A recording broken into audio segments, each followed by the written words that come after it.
저는 오늘 기도, 사랑의 대화라는 제목으로 주의 말씀 증거합니다. 이 성탄과 연말을 맞아 아마 요즘 식사 모임이 굉장히 많으실 거예요. 그런데 세상에서 가장 유명한 식사 자리가 바로 이곳 뉴욕에서 펼쳐지죠. 바로 워런 버핏과 함께하는 점심 식사, 소위 파워 런치입니다. 투자의 귀재로 불리는 이 워런 버핏은요, 버크셔 해서웨이의 회장이자 또 굉장히 유명한 투자자로 우리에게 알려져 있죠. 해마다 그와 함께하는 그 점심 식사가 경매로 붙여져요. 이 뉴욕 맨하탄의 스테이크 하우스에서 3시간을 하는데요, 한 번에 최고 7명까지 초청해서 식사를 할 수가 있습니다. 이 행사로 얻은 수익금이 굉장한데요, 그 수익금은 전액 다 샌프란시스코에 있는 한 자선단체에 기부된다고 하더라고요. 지난 20년간 누적된 이 기부금이 무려 5,300만 불입니다. 5,300만 불. 2000년에 처음 시작했는데 그 전까지 최고 이 기록은 2019년 457만 불, 한국 돈으로 한 66억 원 정도 됩니다. 요즘 이 환율로 말이죠. 그러다가 팬데믹 때 2년간 이제 중단이 됐어요. 그리고 22년에 다시 재개됐는데 그 전 최고 기록을 갈아치웠는데 무려 4배나 더 많은 1,900만 불, 요즘 환율로 270억 원에 낙찰이 됐습니다. 한 번 점심 식사하는데요. 이게 집이 아니라 이 정도면 빌딩 가격 아닙니까, 여러분들? 그거를 한 끼 식사에 경매에 낙찰을 받았다는 거예요. 그와의 점심 식사 이렇게 비싼 이유는 아무래도 음식값이 비싸서는 아니겠죠. 아무리 비싼 식재료를 쓴다고 하더라도 빌딩 한 채 값이 들어갈 리는 없지 않습니까? 아마도 세계적인 투자자를 직접 만나서 식사를 하면서 대화할 수 있는 기회를 얻기 때문에 이렇게 투자하는 것 아니겠습니까? 워렌 버핏은 성공한 투자자이자 사업가이고 또 본인 스스로도 세계적인 부호이기도 합니다. 그런데 그와 자유롭게 다양한 주제를 가지고 대화를 나눌 수 있는 것입니다. 앞서 그와 식사를 한 어떤 사람은요, 투자 방식에 대해 조언을 얻는 경우가 굉장히 많다고 해요. 또 어떤 사람은 그와 식사하면서 나눴던 대화, 거기서 얻었던 영감과 느낌을 책으로 써서 출간하기도 했습니다. 그러니까 이 엄청난 낙찰가는요, 일종의 기회의 비용이었던 것이죠. 제가 이걸 가만히 보고 이런 생각을 해봤어요. 좀 엉뚱하지만 만약에 저와 한 끼 점심 식사를 경매로 내놓는다면 이는 과연 얼마에 팔릴까?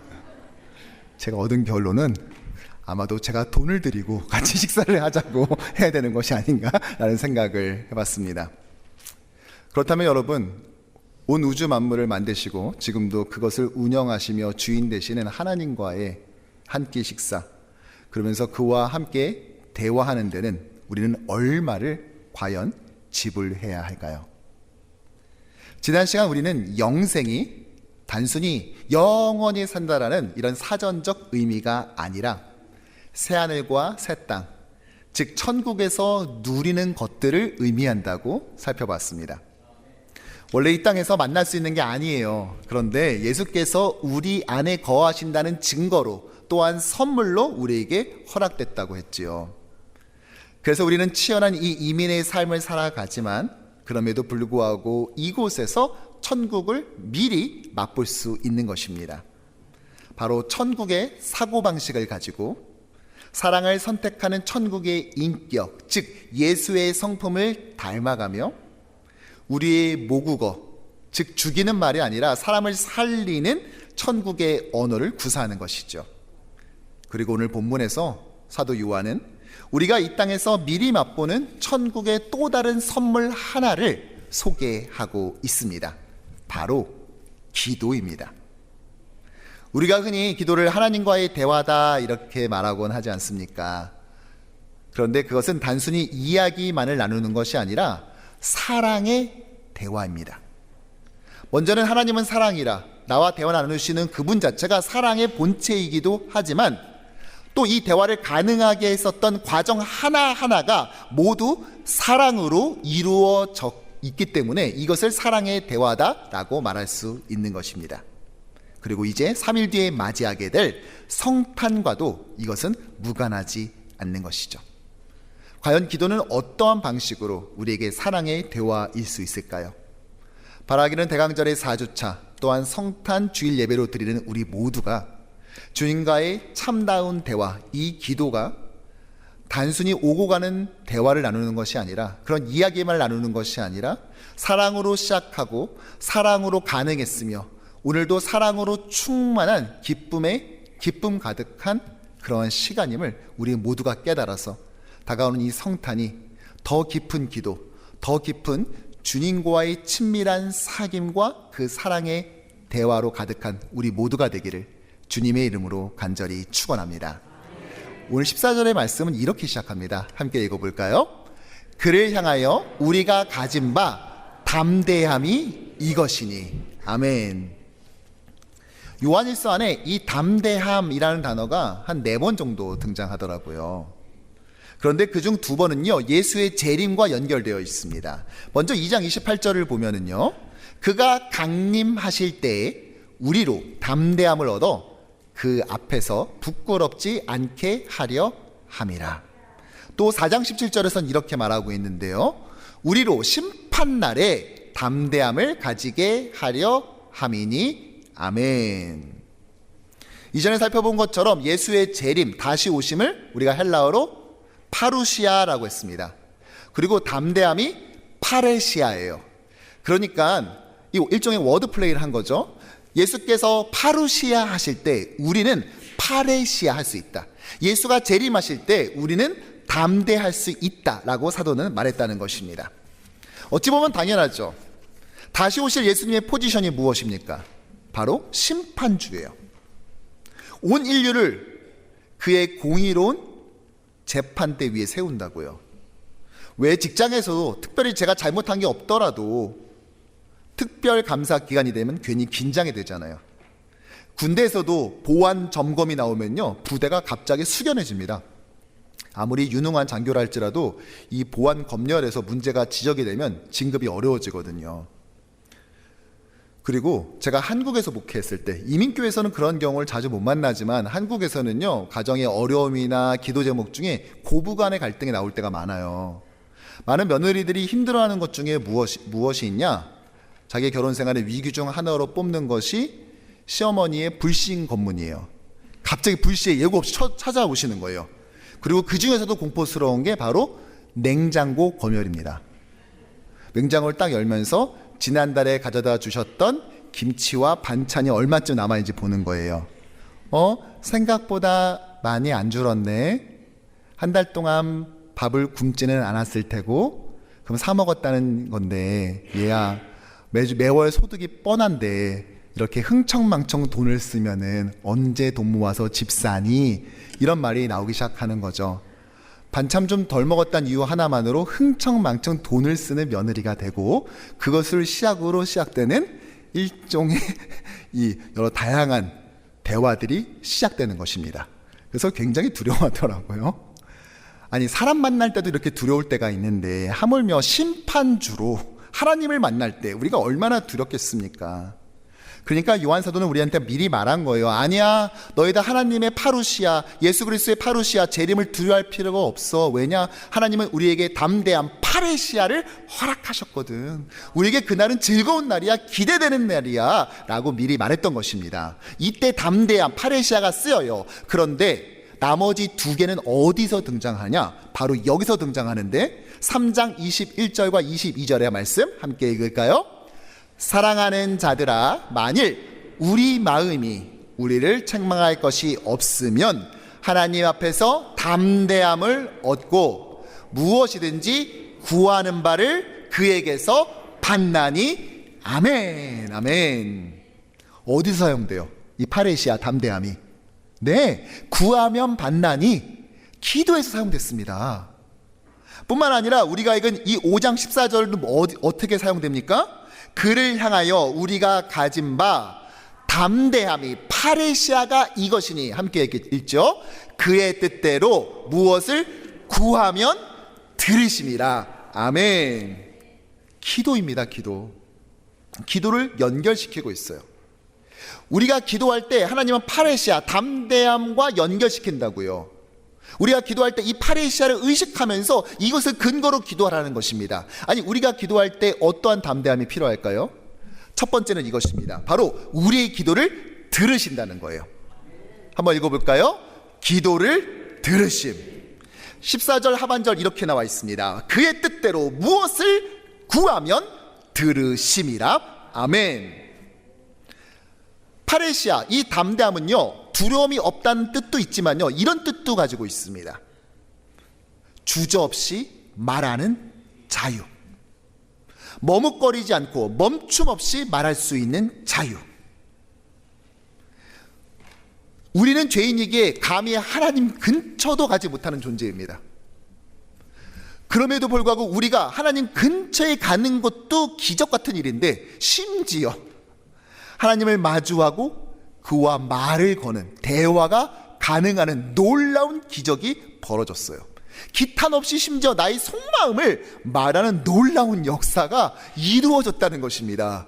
거룩하신 분 앞에 죄인인 우리가 가는 데는 엄청난 두려움이 있지 않겠습니까? 빛을 만나는 순간 어둠은 소멸되기에 이러한 근원적 두려움이 우리에게 있단 말이에요. 그런데 이런 두려움을 이기고 파레시아, 담대함을 가지고 그분께 나갈 뿐만 아니라 그분께 나의 마음속에 있는 깊은 곳에 있는 마음을 주저없이, 기탄 없이 내어놓을 수 있다고요. 그러니 담대함이 필요한 것이죠. 어떤 분은 이렇게 말할 수 있어요. 목사님, 내가 날 봐도 정말 내가 별로인데 하나님이 내 이야기를 과연 들어주실까요? 하나님은 고사하고 사람들도 내 이야기에 귀 기울여 주지 않는데 하나님이 정말 내 기도를 들어주실까요? 그렇죠. 우리가 살아가는 이 이민의 사회는요, 정말 우리 이야기 안 들어주지 않습니까?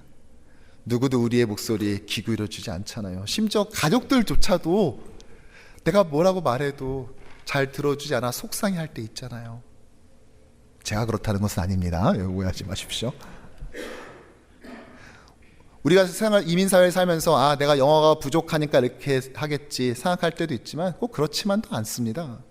내가 소수인종이니까 그렇지, 아니요, 꼭 그렇지만은 안 해요.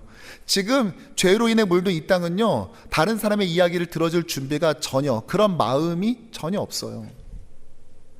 콜로라도주 그랜비라는 자그마한 마을이 있고 거기에 마빈 히메이어라는 사람이 있었어요. 그는요, 그 마을에서 자기의 그 정비소를 운영했습니다. 이 사람은 결혼하지 않았어요. 그리고 이제 나이 드시고 병든 아버지만을 모시고 살았거든요. 그런데 바로 시멘트 회사에서 자기 그 정비소 땅을 팔라는 거예요. 근데 그는 팔지 않았거든요. 그러자 어떻게 됐냐?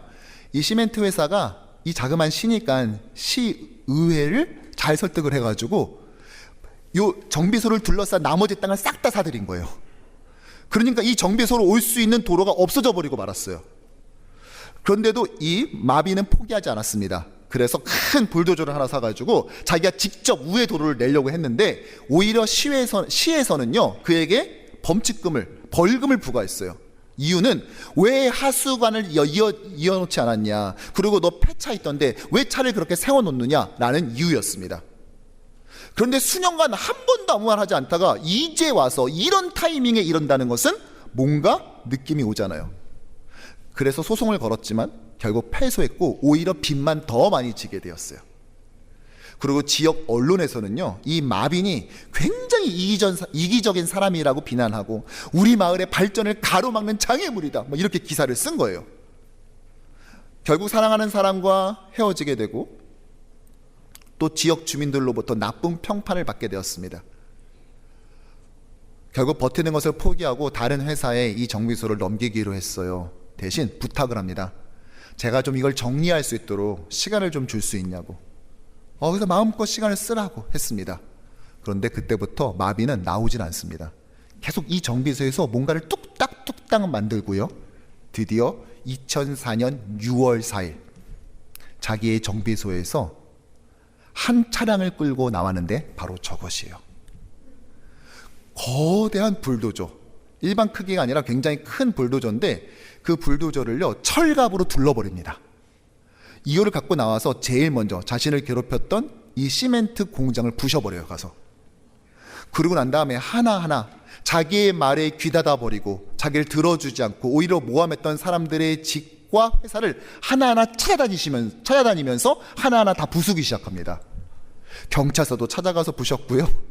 그리고 자기에게 그런 판결을 했었던 판사의 집, 또 자신에게 그런 비난하는 기사를 썼던 그 언론인의 회사와 집을 찾아가서 부셨어요. 이렇게 하다가 한 공장에서 멈추게 됩니다. 왜냐? 이 지붕이 글로 이제 내려앉아 버렸거든요.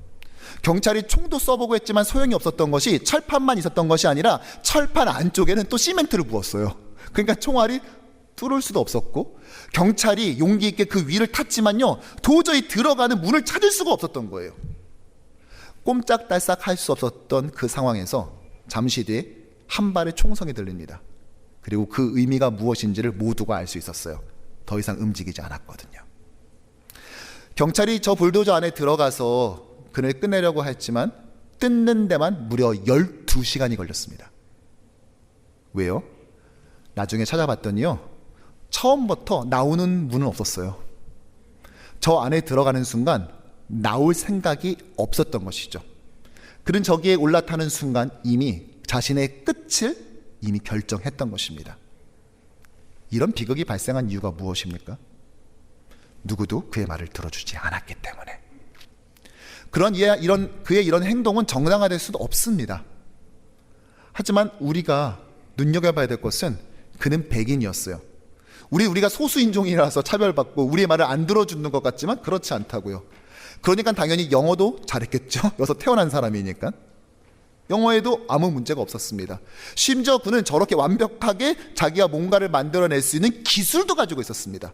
여러분 아시지만 미국의 기술 하나만 제대로 가지고 있어도 사는데 그렇게 어려움이 없지 않습니까?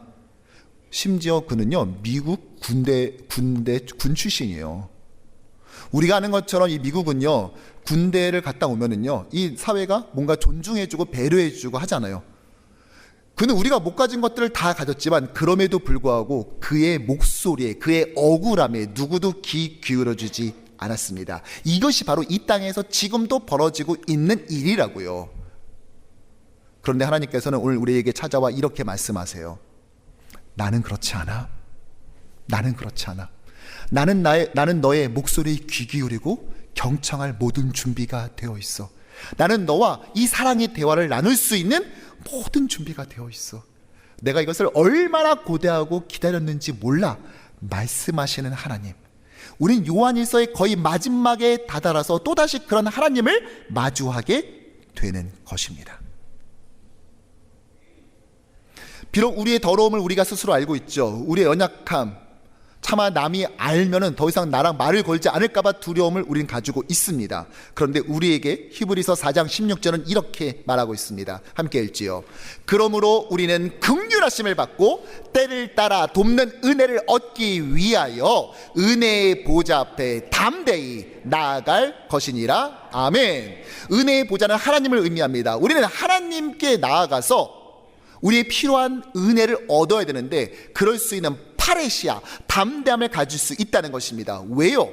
내가 굉장히 신앙생활을 잘해서요? 아니요. 이 말씀의 바로 앞구절은 이렇게 우리에게 말하고 있는데요. 15절의 말씀 시작. 우리에게 있는 대제사장은 우리의 연약함을 동정하지 아니하실 이가 아니요. 아멘. 내 가족도 몰라주는 내 마음을 주님께서는 깊이 동정하시며 그 마음을 긍휼로 알아주시는, 체휼하시는 주님이신 것이죠.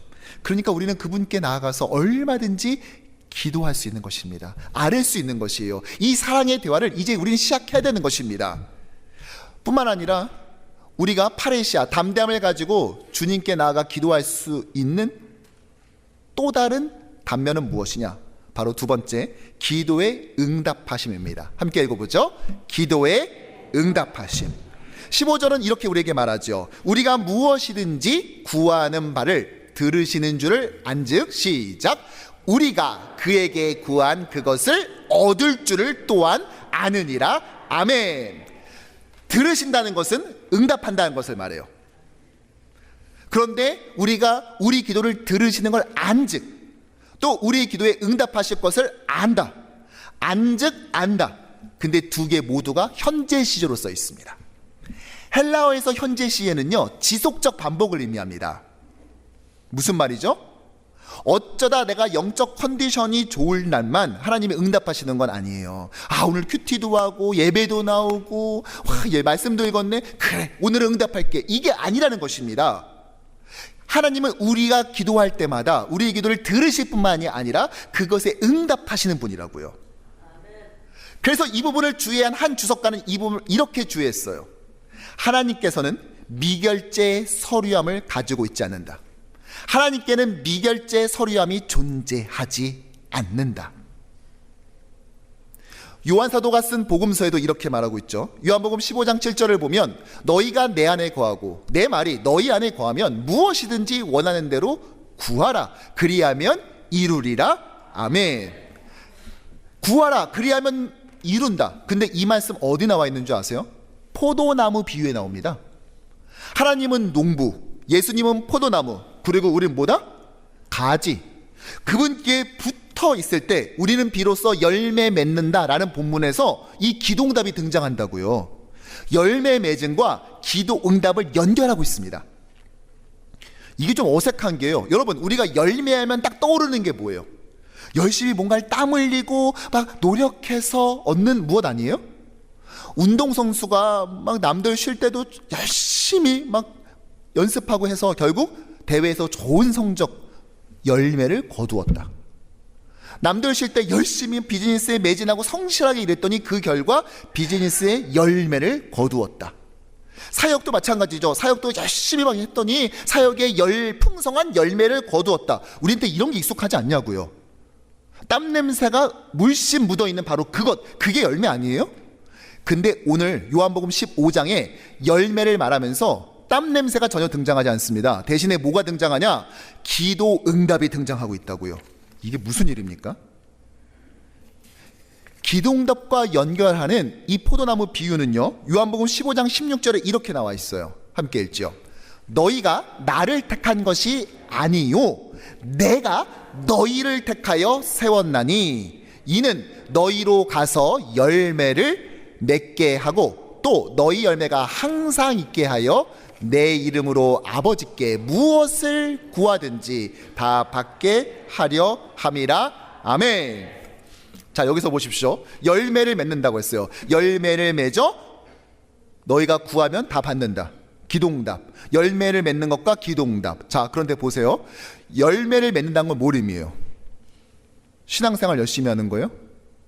막 봉사 열심히 하고 새벽기도 나오고 토요 새벽 예배 나오고 뭐 철야하고 금식기도 하고 이런 겁니까?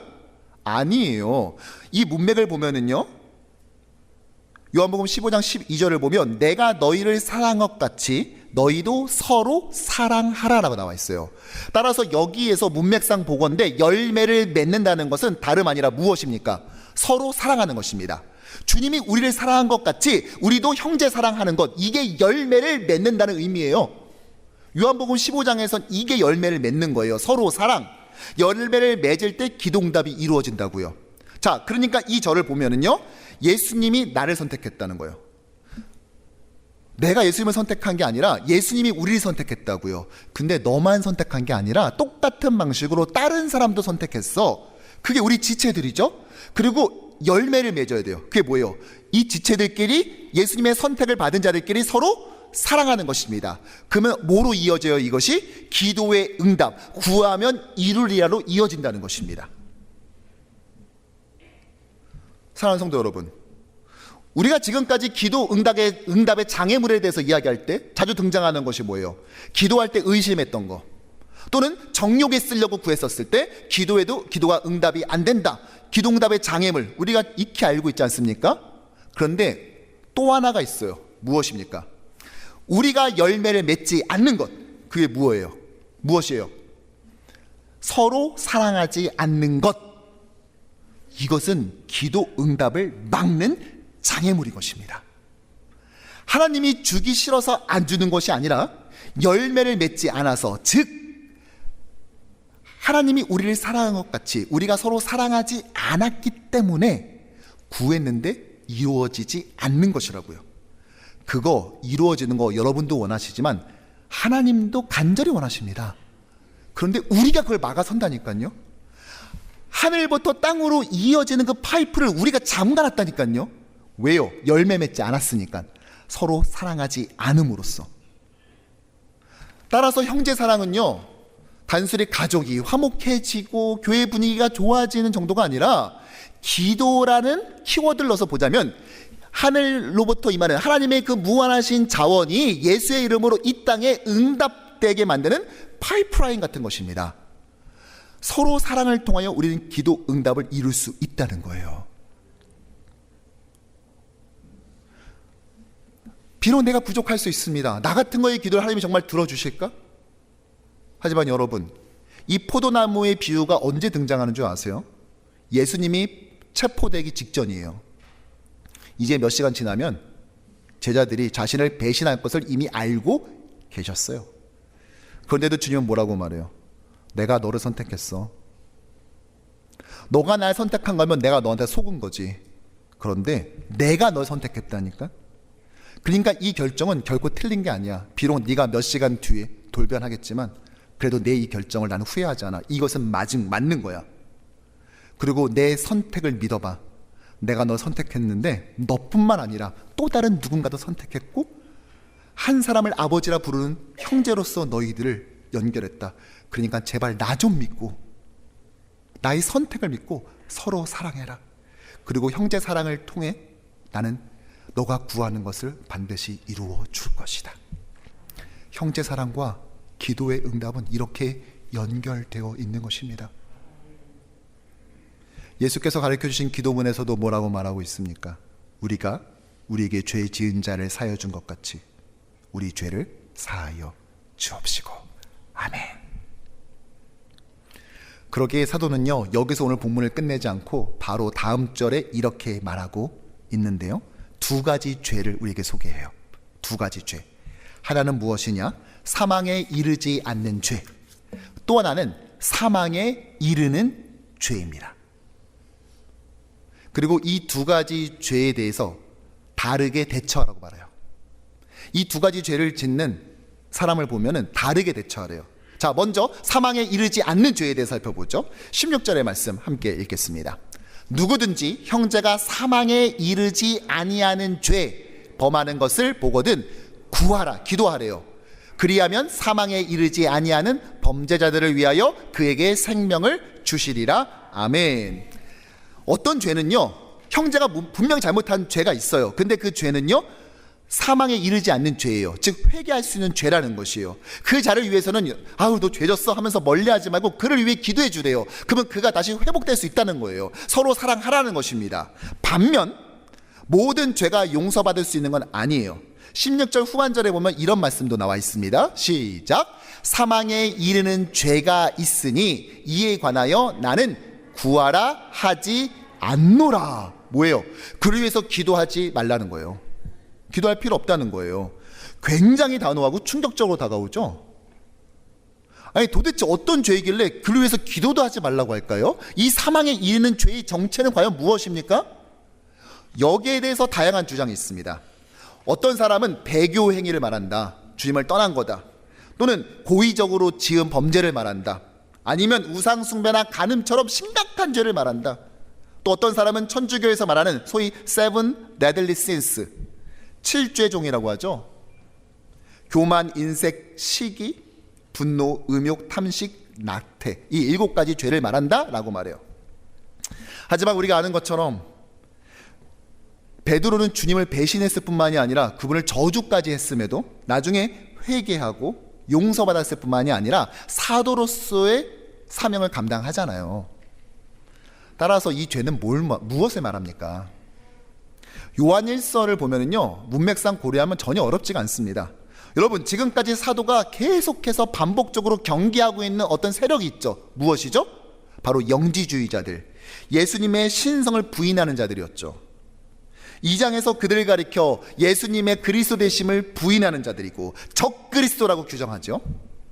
또 예수를 거부한 것에 멈추는 것이 아니라 다른 형제까지 미혹시켜 생명에서 떠나게 만들고 교회를 파괴하는 자들이었습니다.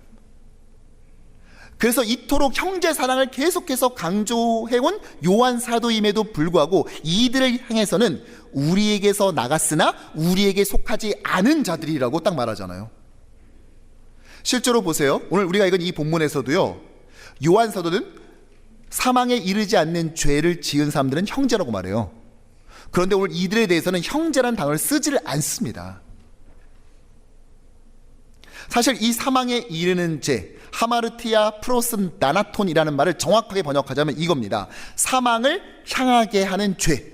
목적지가 사망이고 거기에 잡혀 찍고 가는 거라는 거예요. 사실 당연하죠. 우리가 죄 용서를 어떻게 받습니까? 예수 그리스도의 보혈의 피로 받습니다.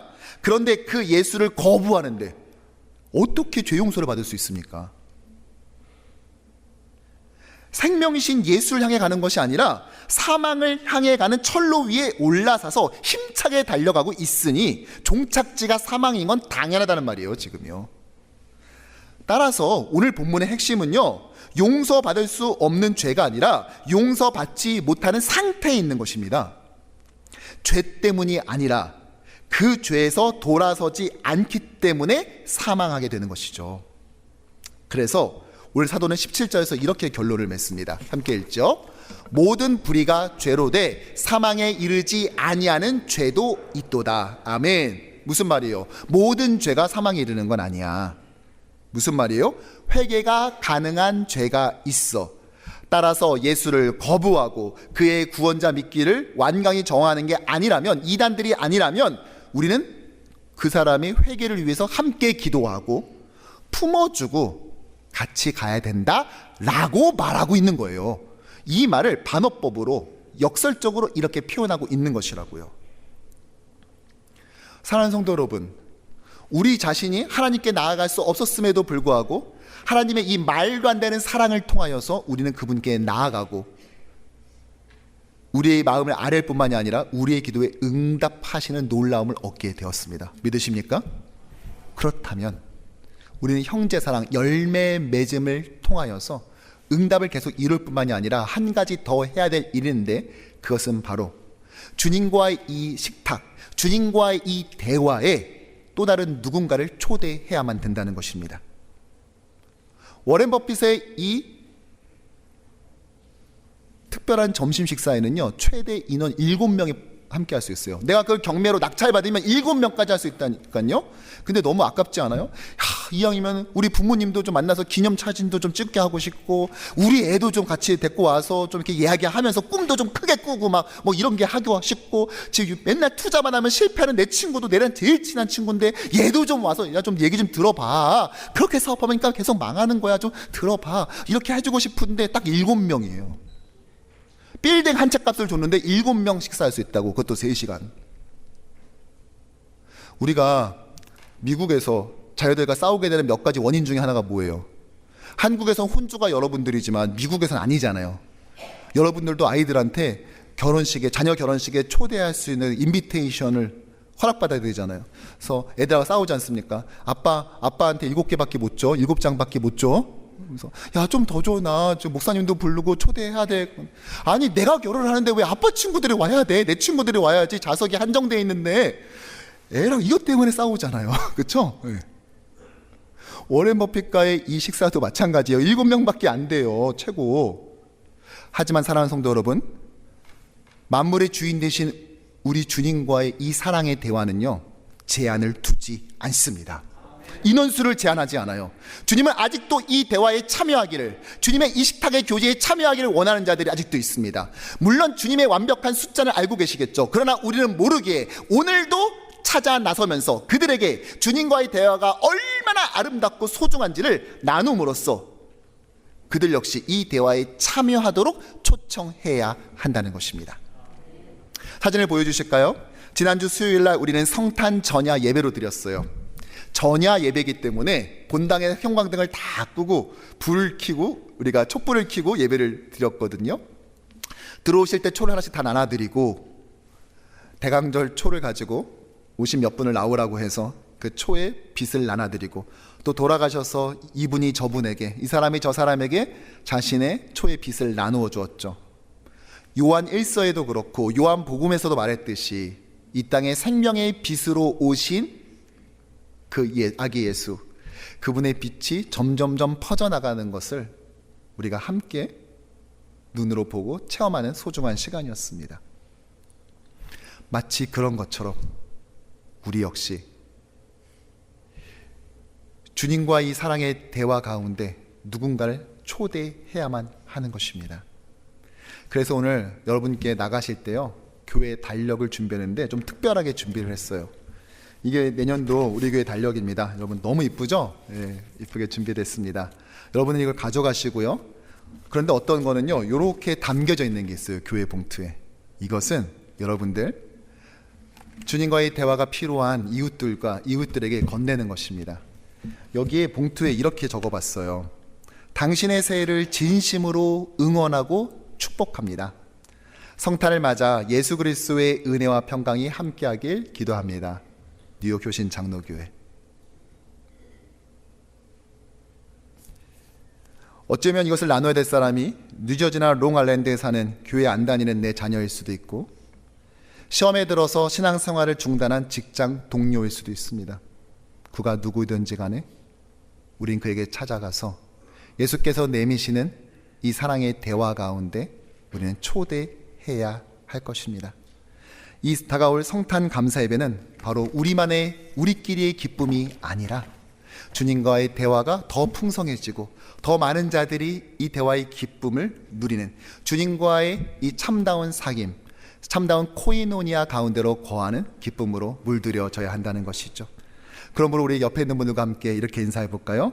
당신을 보니 주님을 본 것 같습니다. 인사합시다. 당신을 보니 주님을 본 것 같습니다. 옆에 있는 분들과 또 이렇게 인사해 볼까요? 성탄절에 해와 같은 얼굴로 뵙겠습니다. 성탄절에 해와 같은 얼굴로 뵙겠습니다. 마지막으로 이렇게 인사합시다. 이 귀한 대화에 함께 초대합시다. 이 귀한 대화에 함께 초대합시다. 아멘. 말씀을 정리하죠. 워렌 버핏과의 이 점심 식사, 2022년에 최고가를 경신했는데요. 그렇다면 올해는 어땠을까요? 더 올랐을까요? 좀 떨어졌을까요? 인플레이션도 심한데 이것도 같이 더불어 올라갔을까요? 올해는 없었습니다. 왜냐? 2022년을 마지막으로 끝났기 때문이에요. 이제 더 이상 하지 않아요. 하지만 사랑하는 성도 여러분, 주님과의 이 사랑의 대화는 결코 끝나지 않을 것입니다. 이 사랑의 대화는 영원히 지속될 것입니다. 아니, 시간이 지나면 지날수록 더 선명하고 깊은 대화를 우리는 나누게 될 것입니다. 사도 바울은 이 사랑의 대화를 간절히 열망하면서 고린도전서 13장에서 이렇게 고백했지요. 함께 읽겠습니다. 우리가 지금은 거울로 보는 것 같이 희미하나 그때에는 얼굴과 얼굴을 대하여 볼 것이요 지금은 내가 부분적으로 아나 그때에는 주께서 나를 아신 것 같이 내가 온전히 알리라. 아멘. 그러므로 우리의 오늘은 어제보다 주님과 더 깊은 대화를 나누는 복된 날이고, 우리의 내일은 주님과의 친밀한 대화가 더욱더 넓어지고 깊어지는 복된 날이 될 줄로 믿습니다. 그리고 이 대화가 우리 안에서 그치는 것이 아니라 서로 사랑을 통해 기도의 응답을 얻게 되고, 그 기쁨을 바깥에 나눔으로써 더 많은 사람들이 주님과의 이 사랑의 대화 가운데 초대되지고 또 풍성히 나눠질 것입니다. 바라기는 이 연말연시 또 다가올 이 성탄이 우리에게 더 깊은 사랑의 대화로 이 도시의 온도를 더 끌어올리는 저와 여러분들, 그리고 우리 뉴욕 효신 장로교회 되기를 주님의 이름으로 간절히 축원합니다.